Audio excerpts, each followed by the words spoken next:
저는 오늘 여러분들과 함께 성령 충만함을 받았다면 이라는 제목으로 말씀을 드릴까 합니다.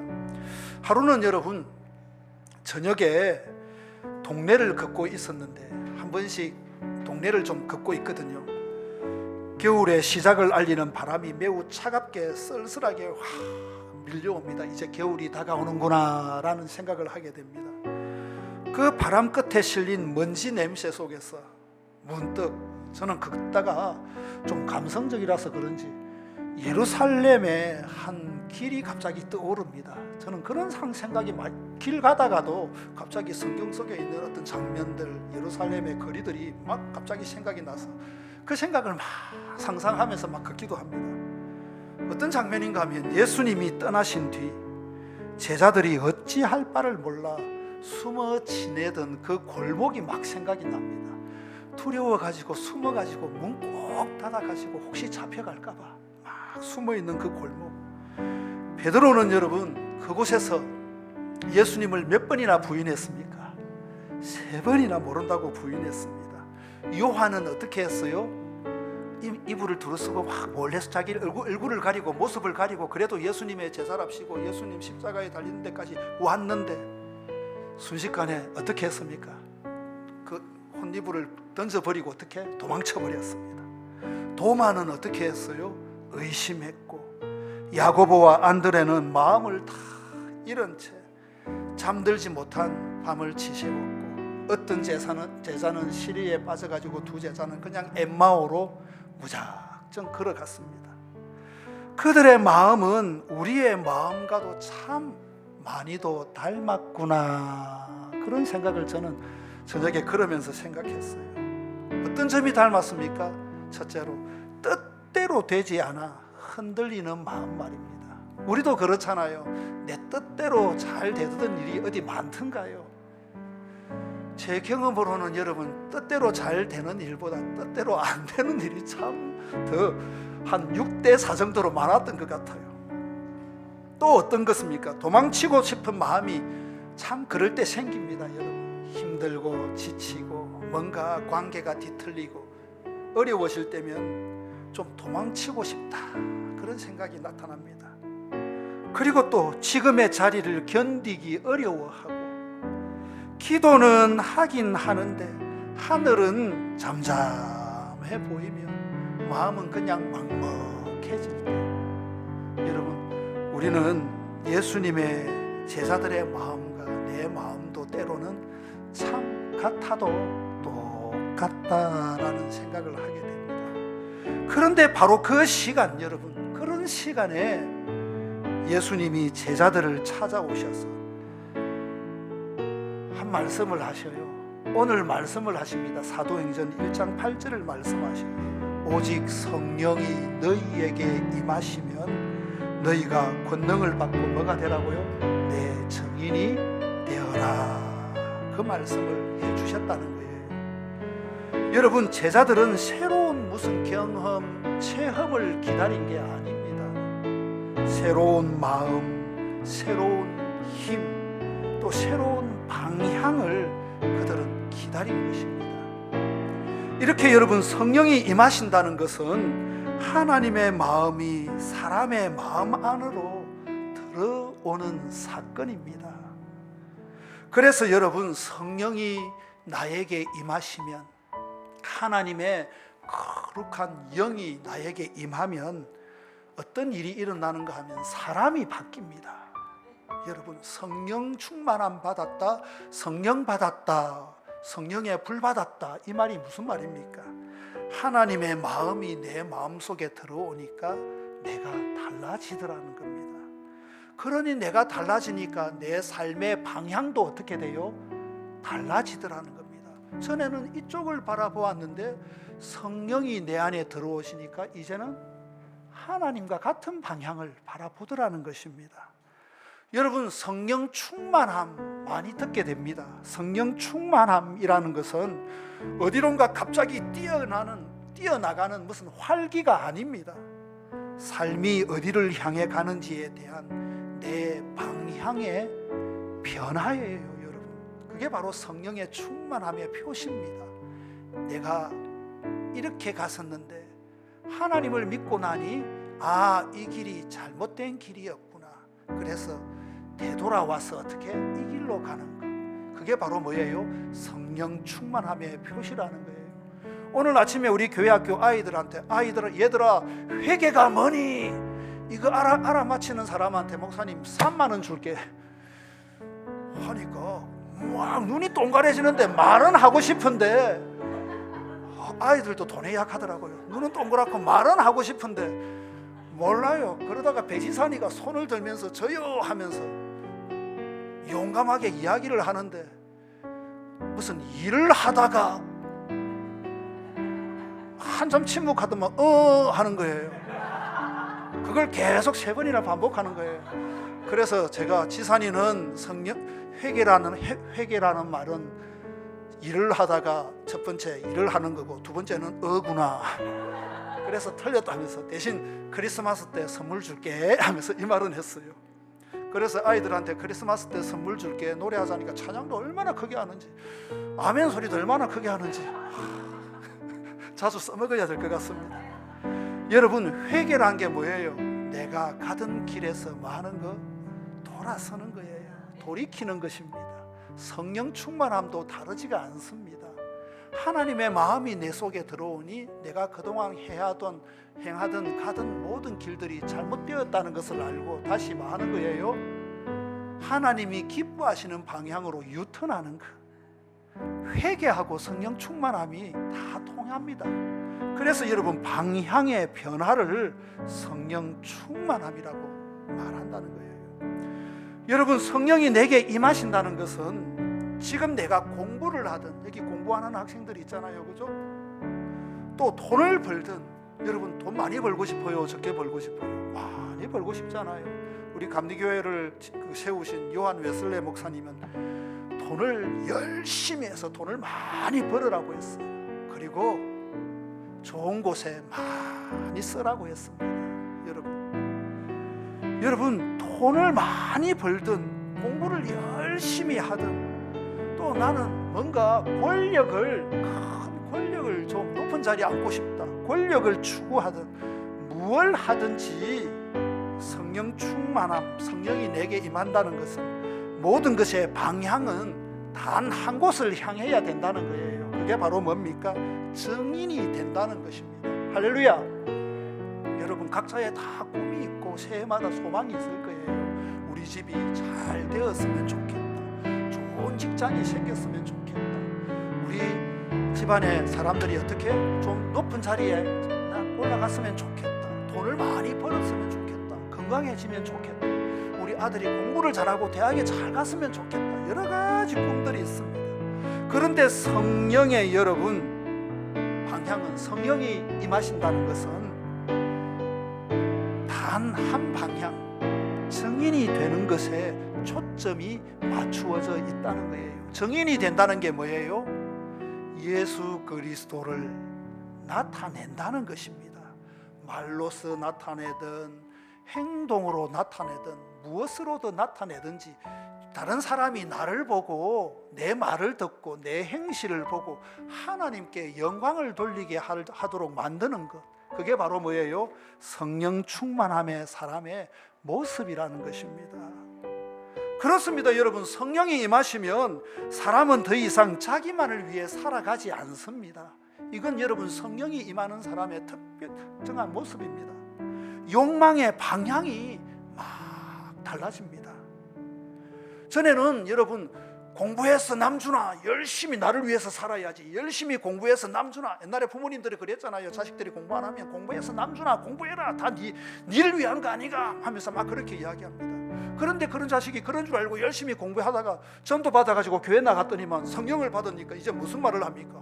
그래, 공부해서 남줘야죠. 공부해서 남줘야죠. 공부해가지고 잘 되어가지고 나만 위해서 사는 것이 아니라 하나님을 위해, 이웃을 위해 선한 영향력을 끼치는 삶을 살아야죠. 그러면서 그 아이는 그때부터 공부해서 공부 잘해서 남주자 딱 집에 벽에 붙여놓대요. 여러분 돈을 벌든 여러분 성령 충만함이 임하시면 거기에서 머물질 않고 이제 그 돈이 누군가를 위해 살리는 도구가 되기를 그 사람은 꿈꾼다는 거예요, 여러분. 또 권력을, 힘을 얻고 싶은 사람은 이제는 내가 그 힘의 위치에 서게 되면 이제는 누군가를 섬기는, 정말 사람의 어떤 관심을 받지 못하는, 정말 힘이 없어서 그죠? 지쳐가고 있고 힘이 없어서 죽어가는 수많은 사람들에게 그런 선한 영향력을 끼치고 싶어 해지더라는 것입니다. 왜 그렇습니까, 여러분? 성령은 하나님의 마음을 우리 안에 부어주시기 때문에 그렇습니다. 그래서 하나님의 마음, 그 성령을 품은 사람들은 자신의 삶의 방향이 오직 예수 그리스도의 증인이 되는 삶으로 다 바뀌게 되더라는 것입니다. 예를 들어 볼까요? 성경 속에 베드로 보십시오. 베드로는 원래 여러분 어떤 욕구가 강한 사람입니까? 인정받고 싶어 하는 욕구가 참으로 강합니다. 저희 집에 예수님의 12 제자를 통해서 본 심리학 분석이라는 책이 있습니다. 어떤 의사 장로님이 우리나라의 여러분 심리학의 정신 그저 뭡니까? 심리 어떤 그런 분석에 기초를 놓았던 이무석 교수님이 쓴 책인데, 거기에 보면 예수님의 12 제자가 다 달라요. 그 제자들의 심리를 쫙 분석해 놓은 그 책이 있습니다. 거기에 보니까 베드로는 인정받고 싶어하는 몸부림치는 사람이라는 거예요. 어릴 때부터 베드로는 필히 누군가로부터 인정받고 싶어서, 누군가로부터 칭찬을 들어야만, 잘한다 소리야 들어야만 기분이 좋아지는 사람이에요. 하루에 한 번이라도 좀 누군가가 아이고 잘합니다 그런 소리를 들어야 기분이 좋아지고, 어깨가 어석이면서 하나 할 걸 2개까지 막 하는, 그죠? 좀 오버하는 그런 스타일이라는 거예요. 그렇게 몸부림치던 사람이 바로 베드로입니다. 그래서 베드로를 보십시오. 예수님 곁에서 가장 크고 싶었고, 예수님 옆자리에 앉고 싶었고, 예수님을 대변하는 대변인이 되고 싶고, 누구보다 앞장서서 막 하고 싶어 합니다. 요즘에 여러분 그 초전이라는 그 드라마도 보면 그렇잖아요. 베드로가 항상 앞에 나와가지고 뭔가 그 공동체를 이끌어가고 싶어하는 그런 욕심이 강한 사람임을 알 수 있습니다. 이런 사람이었는데 그런 사람한테 성령이 임하니까 어떤 일이 일어납니까? 이제는 더 큰 사람, 사람들한테 인정받고 싶은 사람, 좀 칭찬에 목마른 사람이 되고 싶지 않아요. 오직 예수님이 살아 계십니다, 이 한마디 전하기 위해 목숨을 거는 사람이 되더라는 것입니다. 삶의 목적이 그 자리에서 바뀌어버립니다. 전에는 칭찬 듣고 싶고 사람의 인정해주는 그 욕구가 강한 사람이었는데, 이제는 성령이 내 안에 계시니, 하나님이 내 안에 계시니까, 그걸 확신하니까 하나님이 내 안에 계신다. 여러분 확신해 보십시오. 하나님이 다른 데 계시지 않고 어디 계신다고요? 손으로 해보십시오. 어디에 계신다고요? 내 안에 계신다. 그걸 분명하게 확신하니까 두려울 게 없어지더라는 거예요. 전에는 전기를 다른 데서 끌어다 썼는데 내 안에 여러분 원자력 발전소가 있다고 생각해 보십시오. 우리나라가 여러분 잠수함을 왜 자꾸 핵 잠수함을 가지려고 합니까? 바다에 위로 안 떠더라도 평생 물속에 있어도 돌아가는 전력이 공급되는 잠수함, 그래서 남한테 들키지도 않는 잠수함, 그토록 원해서 이번에 무슨 잠수함 받는다고, 그죠? 기술 이전 받는다고 하잖아요. 마찬가지예요. 다른 데서 힘을 끌어다 쓰지 않아도 내 속에 그냥 그 힘이, 내 속에서 하나님이 계셔서 생겨나는데 사람이 바뀌어버렸습니다. 베드로가 남한테 인정받을 필요 없어요. 하나님이 내 안에 계셔서 나를 인정해 주신다는데, 하나님이 너는 내 아들이다, 너는 제사장이다, 너는 나의 택한 소유다, 내 백성이다, 자존감이 떨어질 필요가 없습니다. 사람에게 들을 필요가 없습니다. 하나님이 세상을 지으신, 사람을 만드신 그 하나님이 내 안에서 그렇게 나를 여기고 계신다는데, 나와 함께 하신다는데, 베드로가 이제 바뀌어버렸어요. 전에는 사람의 인정에, 사람의 칭찬에, 이걸 하면 예수님이 칭찬해 주겠지, 늘 그런 불안함에 살았는데, 성령 오순절 마가다락방에서 성령이 임하고 나니까 이제는 뭐라고 합니까? 크바디스 도미네, 주여 어디로 가십니까? 라고 외치면서 순교가 기다리고 있는 로마로 그는 하나님의 백성들을 이끌고 우리도 가자, 우리도 주님처럼 십자가에서 죽자 하면서 모든 그리스도인들을 데리고 원래 로마에서 나왔다가 다시 로마로 들어갔습니다. 그게 바로 누굽니까? 베드로였습니다. 우리가 잘 알고 있는 여러분, 사도 바울은 원래 어떤 사람이었습니까? 학자입니다. 여러분, 굉장한 인테리어 지식인, 합리적이고 이성을 추구하는 사람, 여러분 완전 학자였습니다. 지식과 율법과 명예를 위해 달려가던 사람이었어요. 그런 최고의 학문을 가진 사람이었고 뭔가 최고가 되기 위해서 살아가는 사람이었는데, 그런 사람에게 성령이 임하니까 무슨 일이 일어납니까? 내가 가진 모든 지식을 뭘로 여긴다고요? 배설물로 여긴다, 똥으로 여긴다는 거예요. 그동안 내가 꿈꾸고 내가 일구어오고 내가 생각했던 모든 것은 아무것도 아니구나, 나는 그것을 똥으로 여긴다. 오직 예수 그리스도 한 분을 증거하기 위해 그는 그때부터 일평생 동안 전 세계를 떠돌게 됩니다. 여러분, 성령은 사람의 꿈을 바꾸시는 분입니다. 원래 꿈보다 더 깊고 단단한 꿈으로 이끄시는 분이 누구예요? 성령님입니다. 성령은 여러분 여전히 사람의 목적을 또한 바꾸시는 분이십니다. 이런저런 이유 때문에 찢겨진 관계를 바라보면서 본질을 바라보게 하시는 분이 누구예요? 성령님이에요. 그리고 사람이 먼저지라고 말하게 하시고, 여러분 자식의 성적 때문에 막 괴롭고 힘드신 분들이 있잖아요. 우리 아들은 누구를 닮아서 저럴까? 우리 딸은 누구를 닮아서 이번에 시험을 못 쳤을까? 여러분, 자녀가 시험 성적이 떨어지면 아빠 머리일까요? 엄마 머리일까요? 엄마 머리입니다. 요즘에 과학이 좋아져가지고 엄마 머리입니다. 절대로 아빠 욕하지 마십시오. 절대로 아빠 욕하면 못합니다. 그러니까 엄마가 책임지고 자식 공부 잘 시켜야 됩니다. 아빠는 자식 공부하는데 별 신경 쓰지 마십시오. 여러분, 아빠는 별로 신경 쓰지 말고 큰 것만 생각하십시오. 아들 격려해주고 용기 주고, 그래 너 잘할 수 있다, 너 뭐 해줄 수 있다. 엄마는 자신 옆에서 떼떼떼 해도 됩니다. 왜 공부 안 하노 하면서 잔소리 해도 됩니다. 그런데 아빠는 그런 잔소리 하지 마십시오. 아빠는 대신에 옆에서 큰 길을 보여주십시오. 넌 잘할 수 있어, 너 조금만 더 하면 돼. 그게 여러분 아빠의 역할, 엄마의 역할이에요. 자식이 듣는 그게 다릅니다. 여러분, 엄마가 그리하면 상처 잘 안 받아요. 그런데 아빠의 말 한마디에 아들이나 딸들은 어떻게 상처가 천근만근같이 받게 됩니다. 여러분, 그래서 아빠의 말 한마디가 제사장이에요. 가정의 제사장 아빠들이 그 말 한마디, 축복의 말 한마디가 얼마나 중요한지 몰라요. 그래서 아빠들은 되도록이면 자식들한테 말하지 마십시오. 그냥 엄마한테 맡기고, 그냥 아빠는 무슨 말만, 좋은 역할만 하면 됩니다. 좋은 아빠, 너티나무 같은 역할 한마디씩 이렇게 해라, 힘을 주는, 격려해주는, 그러면 자식 잘 되게 되어 있습니다. 여러분 이렇게 자식이 성적에 막 여러분 흔들릴 때, 전에는 막 성적 때문에 막 안 좋은 소리만 막 했는데 성령 충만함을 받고 나니까 이제는 어떤 말로 바뀌어요? 하나님께 바로 서는 게 더 중요하지. 누가 이 말을 해야 돼요? 아빠가.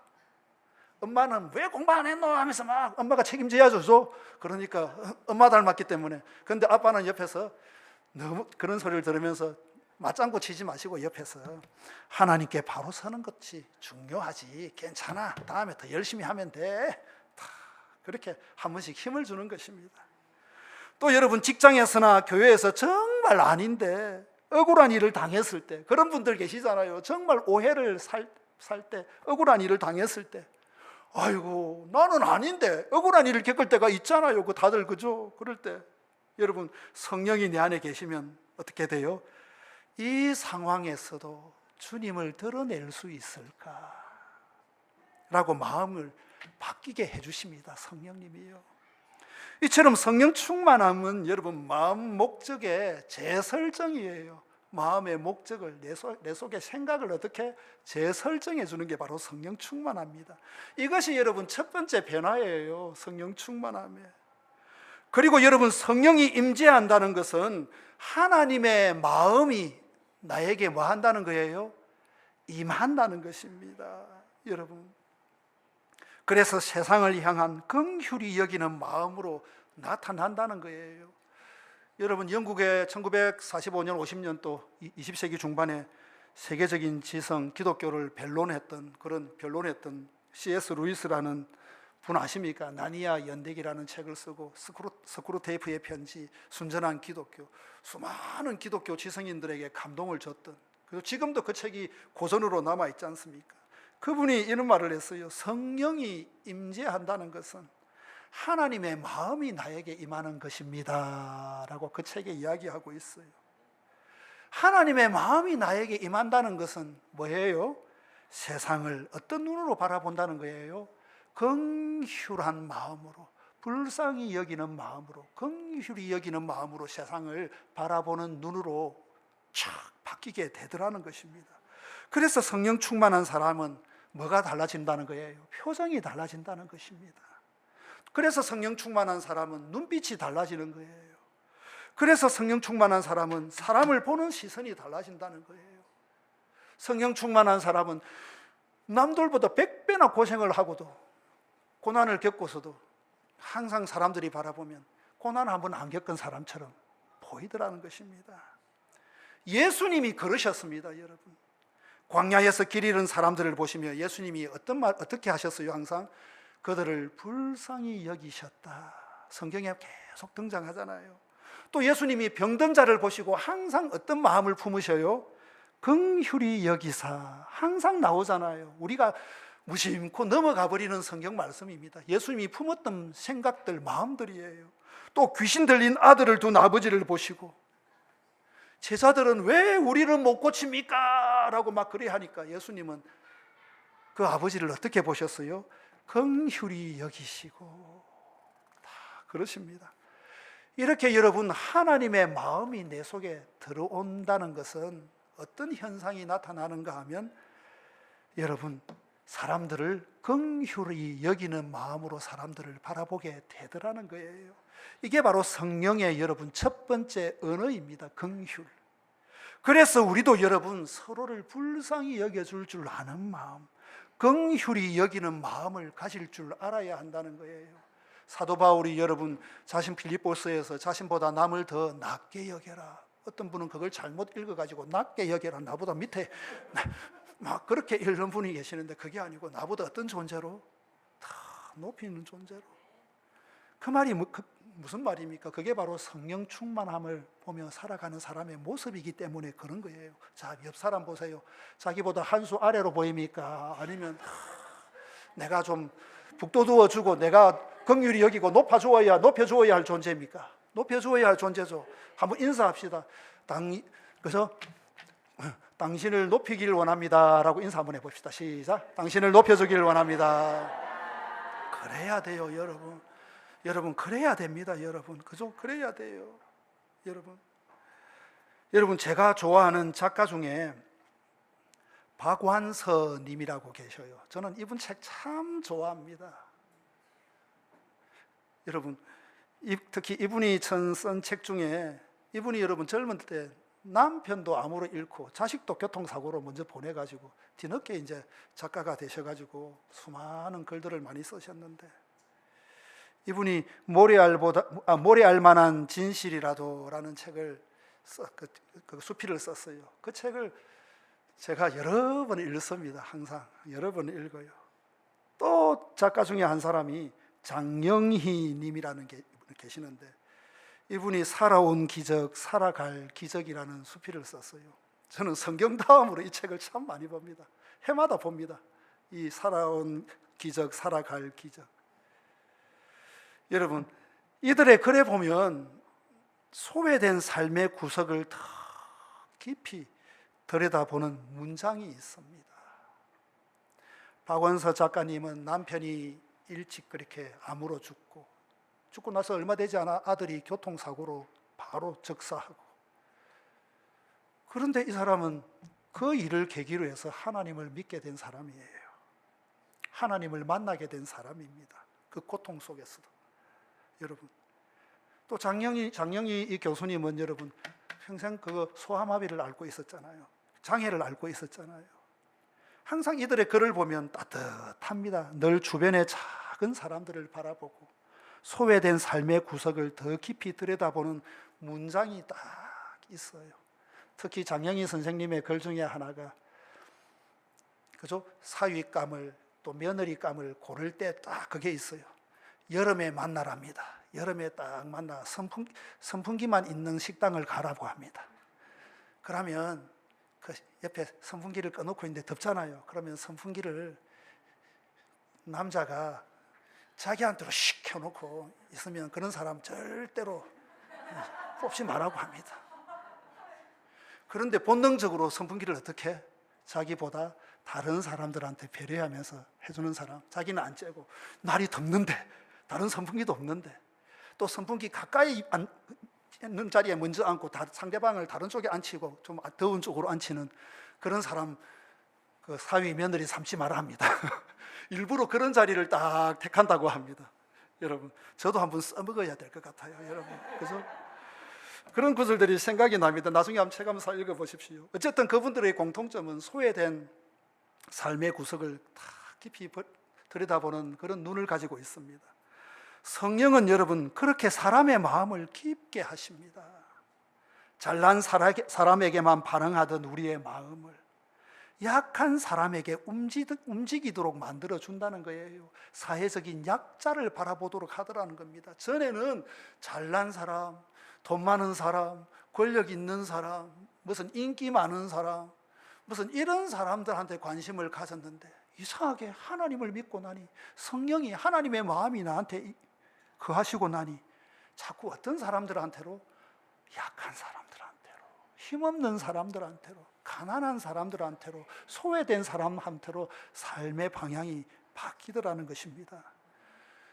지난주 한 주 동안 기도하면서 우리 교회 여러분 15년 계획을 제가 한번 기도하면서 제 나름대로 잡아봤습니다. 왜 10년도 아니고 15년일까요? 가만히 보니까 선한이유 교회에서 빨리 은퇴하고 떠날 사람이 저인 것 같아요. 15년 뒤에는 제가 이제 여러분 목회자에서 은퇴를 하게 됩니다. 그죠? 딱 15년 남았습니다. 은퇴를 하게 되니까. 그런데 한국 기독교가 엄청나게 지금 어떻게 사회적으로 인정받지 못하고 약해져가고 있어요. 제가 보기에는 앞으로 5년, 10년 뒤에는 더 심할 겁니다. 이런 가운데서 한국 기독교가, 교회가 살아남아야 할 방법은 뭔지 아십니까? 아무리 생각하고 기도해도 초심으로 돌아가는 거예요. 본질로 돌아가는 거예요. 성령의 마음으로 돌아가는 거예요. 교회가 그동안 하지 못하고 너무 오버했던 것에서 다 이제 잘라내고 거품들을 다 걷어내고 진실한 마음으로 소외된 삶의 구석구석을 이름 없이 빛도 없이 살펴봐야 할 시기가 다시 닥쳐왔다는 거예요. 여러분 농부를 보십시오. 그죠? 감을 많이 따기 위해서는, 배를 많이 수확하기 위해서는 겨울이나 봄에 뭘 해야 됩니까? 거름도 많이 줘야 되잖아요. 거름도 주지 아니하고 뭐 약도 주지 아니하고 맨날 열매만 많이 따먹을 걸 생각하면 몇 년 뒤면 그 나무는 어떻게 될까요? 좋은 열매를 맺을까요? 아닙니다. 나중에 열매를 자기 밑에 뿌리에 영양분이 없으면 권사님 그렇죠. 배를 다 떨어뜨립니다. 여러분, 한국 기독교는 초기에 많은 선교사들이나 우리의 믿음의 조상들이 너무 많이 거름을 풍성하게 줬어요.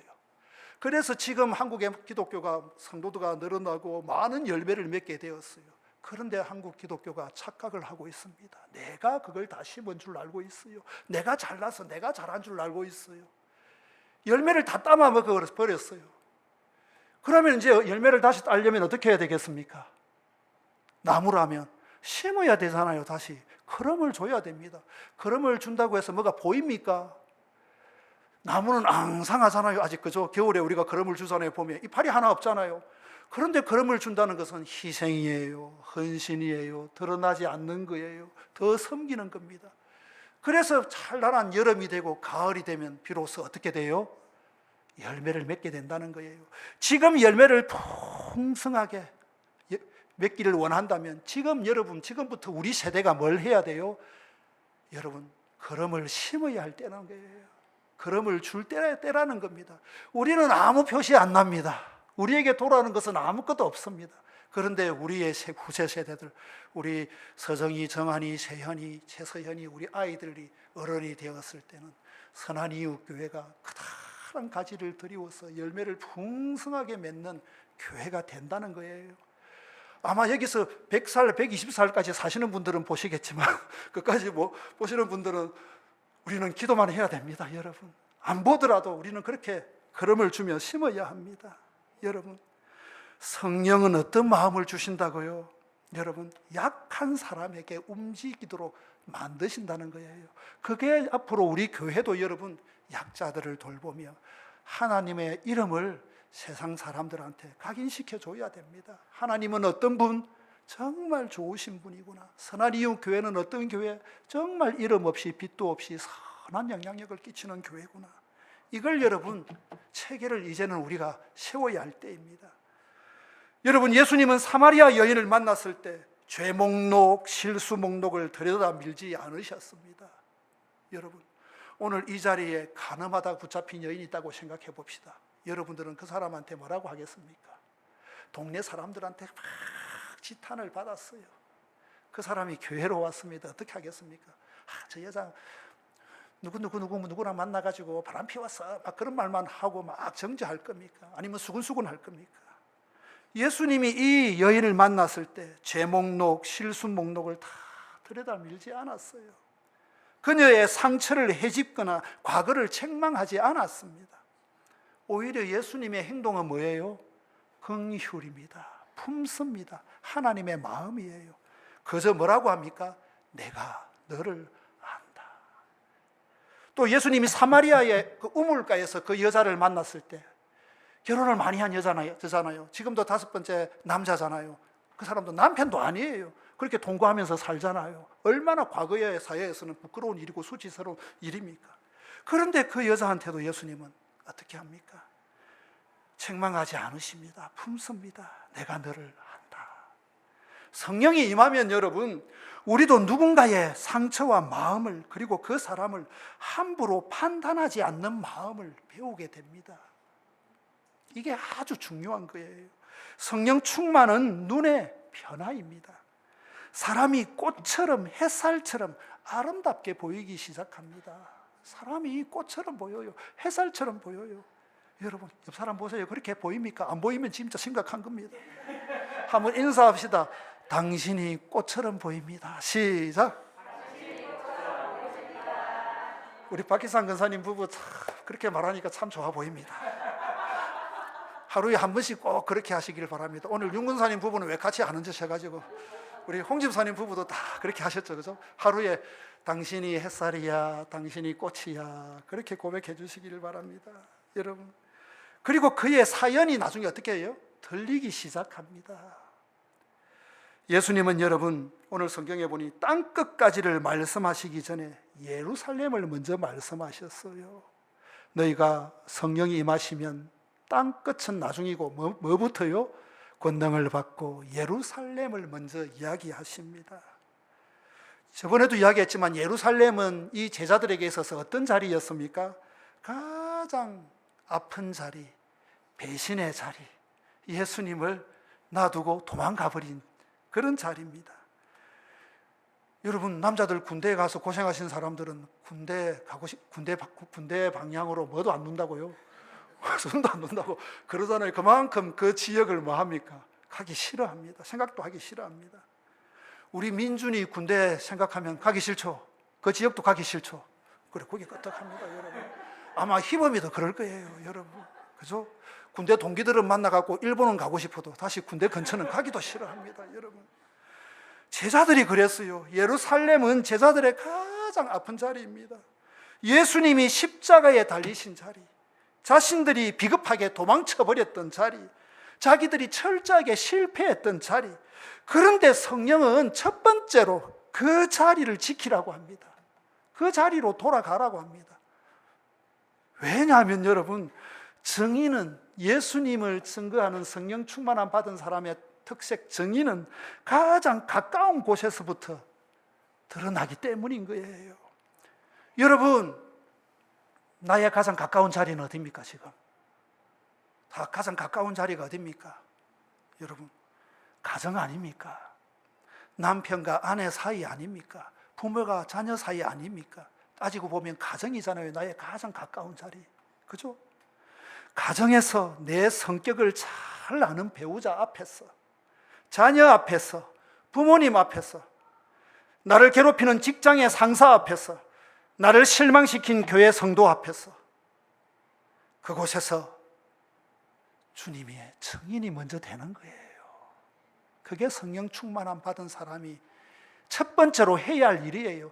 땅 끝 이야기하기 전에 예루살렘부터 먼저 변화시켜야 된다는 거예요. 여러분, 그 자리를 외면하고 땅 끝까지 가려고 절대 생각하지 마십시오.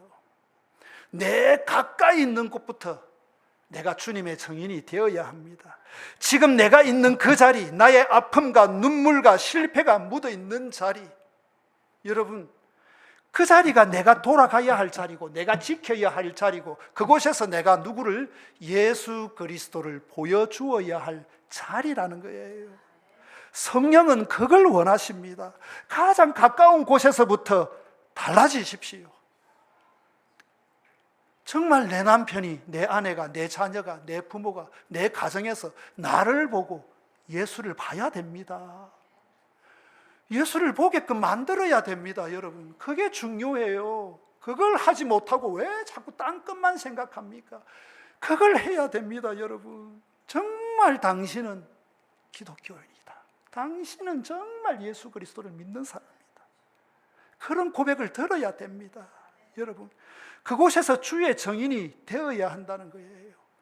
오늘날 여러분, 많은 순교를 당하는 사람들이 과거의 순교자들보다 더 많다고 합니다. 요즘에 순교당하는 많은 선교사님들이 가서 복음을 전하잖아요. 그리고 여러분, 우리나라처럼 이렇게 마음껏 하나님을 믿는 나라도 드물어요. 세상에는 믿지 못하고 박해받는 나라들이 너무 많습니다. 특히 아프리카 같은 데는 더 심합니다. 그 중에 여러분, 이집트에서는 많은 순교자가 지금도 나오고 있어요. 이집트의 주 종교가 뭡니까? 이슬람이잖아요. 이슬람. 그런데 이집트에 있는 기독교는 어떤 기독교예요? 이름이, 여러분, 콥트교입니다. 처음 들어보신 분도 계실 거예요. 이집트에서는 콥트교라고 부릅니다. 예수님을 믿고 똑같은 우리와 같은 기독교인이에요. 그 콥트교 성도들은 하루가 멀다 하고 매일 순교당하고 있습니다. 총에 맞아 죽고, 매에 맞아 죽고, 돌에 맞아 죽고. 그런데 이 콥트교 성도들은 그렇게 순교를 당하고 박해를 받으면서도 항상 그 뒷날 누가 순교당했다, 죽었다라는 말을 하면 이 콥트교의 최고 지도자와 그 지역의 목사님들은 이런 성명서를 발표한다고 합니다. 우리는 이집트의 이슬람의 사람들을 사랑합니다. 우리는 평화하기를 원합니다. 우리는 화목하게 지내기를 원합니다. 그게 하나님께서, 예수님께서 우리에게 가르쳐 주신 진리입니다 하면서 항상 우리는 당신들을 용서합니다 하면서 항상 그리해요. 이 사람들은 초대교회 그리스도인들이, 순교자들이 품었던 그대로 합니다. 절대 박해한다고 해서 눈에는 눈, 이에는 이가 아니라 그 박해를 받아들이면서 당신을 용서한다고 이야기합니다. 얼마 전에 이 콥트교 성도 중에 사람이 우리나라로 초청받아가지고 세계 기독교 모임에 갔습니다. 그런데 우리나라 사람들이 막 데모를 합니다.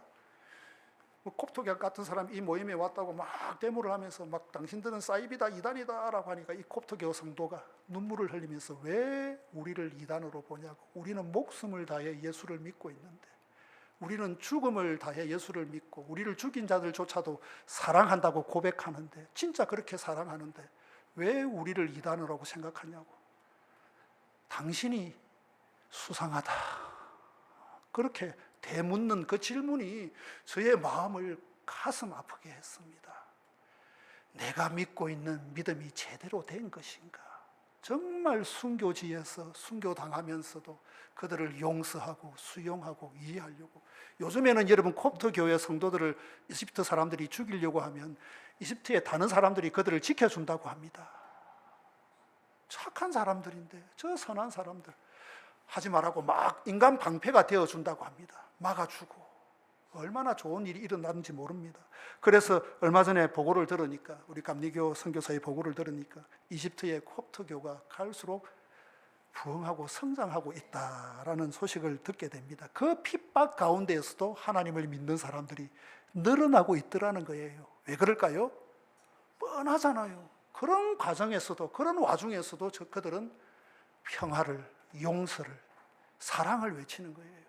막 사람을 죽이는 자신의 종교보다는 오히려 어때요? 더 위대해 보이더라는 겁니다. 여러분, 내가 돌아가야 할 자리가 어디입니까? 내 남편 옆이고, 내 아내 옆이고, 내 가정입니다. 그곳에서 그들에게 어떤 핍박이 와도 이 콥트교 성도들처럼 사랑하십시오. 용서하고 이해하십시오. 받아주시고 품어주십시오. 세월이 지나면 합니다. 그게 더디더라도 그게 옳은 방법입니다. 나는 당신을 그토록 교회 간다고 핍박했는데, 욕했는데 당신은 끝까지 나를 선하게 대하는구나. 그게 바로 주님의 방법이라는 것입니다. 여러분, 성령이 임하자 베드로는 다시 예루살렘으로 돌아갑니다. 그가 3번 부인했던 자리, 그 자리에서 너희가 십자가에 못 박은 예수는 살아계시다라고 복음을 외칩니다. 상처의 자리인데 성령이 임하면 거기가 회복의 자리, 증거의 자리가 되더라는 것입니다. 사랑하는 여러분, 오늘 우리의 예루살렘은 어디입니까? 오랜 갈등이 있는 남편과 아내와 자녀 그리고 부모님이십니까? 돌아보고 싶지 않은 실패의 기억입니까? 상처받은 교회의 시간입니까? 해명되지 못한 억울한 일들입니까? 나 자신을 보며 느끼는 부끄러움입니까? 그런데 나에게 성령이 임하시면 그 자리에서 새 길이 열립니다, 여러분.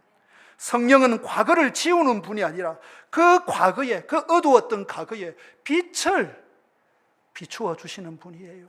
바뀐 게 하나도 없습니다. 그냥 빛만 하나 비추어졌습니다. 이제 그렇게 해서 성령의 임재로 벌어지는 여러분 현상이 있습니다. 그것은 예수 그리스도를 삶으로 드러내고 싶은 소원이 막 생겨나더라는 거예요. 성령 충만한 사람은 그 마음의 끝자락에 항상 하나의 소원이 모입니다. 예수님을 닮고 싶다.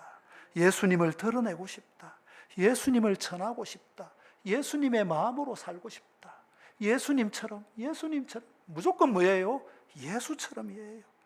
그 소원은 사람이 스스로 만들어낸 것이 아니에요. 성령이 부어주시는 마음이라는 것입니다. 스데반은 돌에 맞아 죽어가면서도 마지막에 예수님을 닮은 기도를 드렸어요. 주님, 저들을 용서하여 주옵소서. 이 말을 누가 먼저 했습니까? 예수님이 했잖아요. 그런데 예수님을 생각하며 예수님의 닮은 말을 합니다. 성령이 임하자 죽음의 순간에도 그는 누구를 드러내는 거예요? 예수를 드러냅니다. 여러분, 사도행전은 위대한 영웅들의 책이 아닙니다. 수많은 이름 없는 사람들의 이야기입니다. 마가의 다락방을 내어준 한 가족, 바울을 숨겨준 그 어느 여인, 말씀을 들고 전했지만 이름조차 기록되지 않은 수많은 형제들, 자매들, 이들은 모두 성령 받은 증인이었습니다. 평범한 삶 속에서 자신의 자리에서 예수님을 드러냈습니다. 성령 충만은 결국 존재로, 내 존재로 누구를 드러내는 거예요? 예수님을 말하는 삶이구나. 그걸 우리는 생각해야 됩니다. 결론 내리겠습니다. 여러분, 성령이 임하시면 사람이 무슨 초인적인 신비한 능력을 행하는 것이 아니에요. 여러분, 성령이 임하시니까 막 병을 고치고 막 그런 능력이 임하고, 병을 못 고치면 그 사람은 성령이 임한 사람이 아니에요. 아니라는 겁니다. 병 고치는 것은 성령 임함하고는, 물론 성령께서 역사하시겠지만 그는 달란트, 은사예요. 그 사람에게 주신, 하나님이 일하라고 주신 사명이에요. 무슨 신비한 능력을 얻는 것이 아니라 사람이 단지 예수님에게로 많이 기울어집니다. 생각이든 행실이든 예수님을 생각하고 예수님을 닮고 싶어지고 예수님을 드러내고 싶은 마음이 생기고 예수님을 부끄러워하지 않게 되고 예수님의 마음으로 사람을 바라보게 됩니다. 누가요? 성령이 임하면 말입니다. 성령 충만은 삶의 목적을 바꾸고 시선을 바꾸고 지향하는 방향을 바꾸는 것입니다. 그래서 진짜 중요한 질문은 이거예요. 나는 무엇을 위해 살고 있는가? 나는 지금 어떤 방향을 향해 걷고 있는가? 내 삶에서 예수님은 얼마만큼 나타나고 있는가?